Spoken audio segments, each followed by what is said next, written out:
Hey, what's up guys, it is RB in Hardware. Welcome back to a brand new video where we're gonna talk about the best budget gaming monitors for less than $300 in early 2022.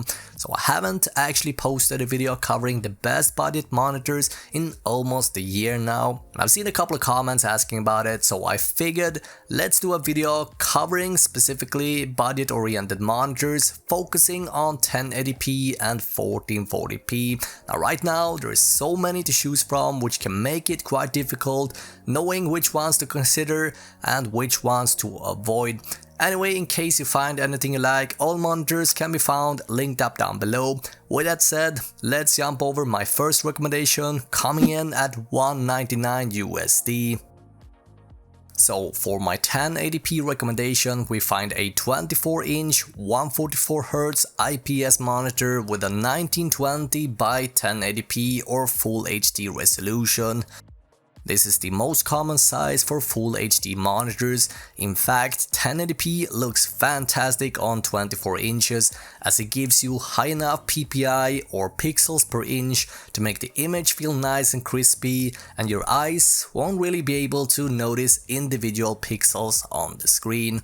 Now once again, thanks to its 144Hz refresh rate, game will feel super smooth and lag-free on this display, making it the perfect pick if you're looking for a cheap and fast gaming monitor for competitive esport-like games such as CSGO, Fortnite, Apex, Rocket League, and even racing games will run buttery smooth on this monitor. Just make sure you got a fast enough graphics card to push such high frame rates.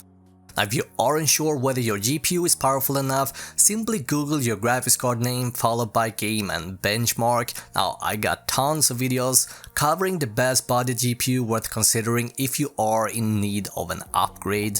Response time is also a metric worth paying attention to, and sure enough, this monitor has a 1 millisecond response time, making it perfect for any fast-paced game out there.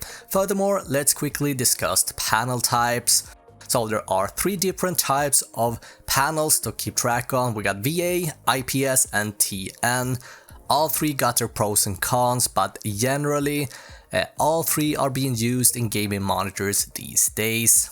Now, TN has for the longest time been the best budget go-to simply because of its fast response time. However, lately VA and IPS have catched up to levels where they nowadays are being perfectly suitable for fast-paced competitor shooters as well. It is however worth noting that typically TN is known for having the fastest response time, but lack a bit of color depth, viewing angles, as well as contrast. Now IPS offers stellar viewing angles and colors, but can often be a victim of so-called IPS glow. Now lastly, VA offers fantastic contrast ratio and black levels, but is often considered to be the slowest panel and are sometimes prone of so-called ghosting, which can look a little bit like blur, and obviously yeah, this can be quite annoying.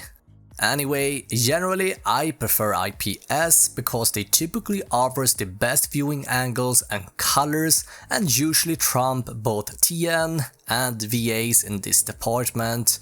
On a personal level, I find accurate and vivid colors to be more important than slightly better contrast ratio, but again, that's just personal preference.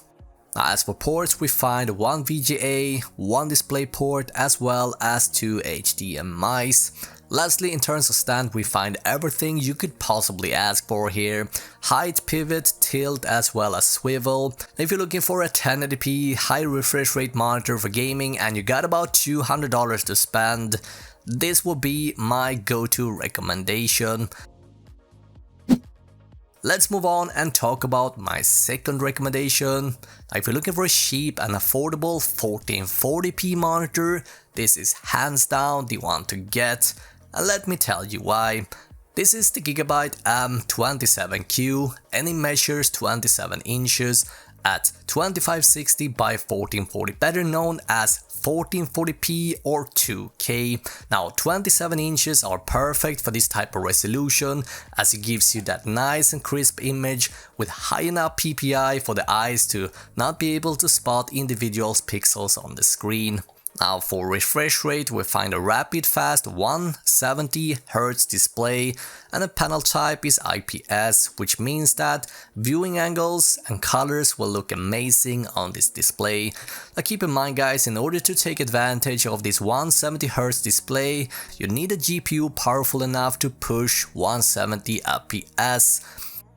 Now again, for most esport like games, you're not gonna need a GPU monster, but if you are uncertain, Google your GPU name followed by the game you're looking to play. Anyway, response time is amazing as well, coming in at just 0.5 milliseconds. Thankfully, screen tear is also a non-issue on this monitor thanks to AMD FreeSync and NVIDIA G-Sync compatibility. As for ports, we find two HDMI 2.0 ports, a DisplayPort 1.2, as well as a couple of USB 3. The screen also supports something called HDR400, although don't be fooled here. Now typically for HDR to be worth it, the monitor has to support something called local dimming and high enough peak brightness, and that is unfortunately something that the Gigabyte monitor lacks. However, that shouldn't be considered a deal breaker, as true HDR monitors are considered to be premium features, and these are typically only available in much more expensive models. Anyway, the stand type is also very versatile, and we do find height, pivot, tilt, as well as swivel, so you basically got everything you can possibly ask for.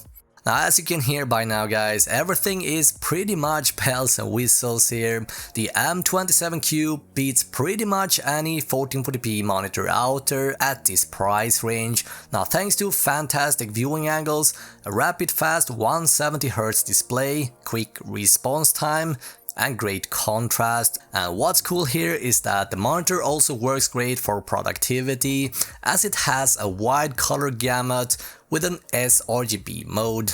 Now, if you're looking for the ultimate 1440p budget monitor, you're gonna be more than happy with the M27Q from Gigabyte. Now, if you found this video helpful, leave a thumbs up with any questions you might have, and I will catch you guys in the next video.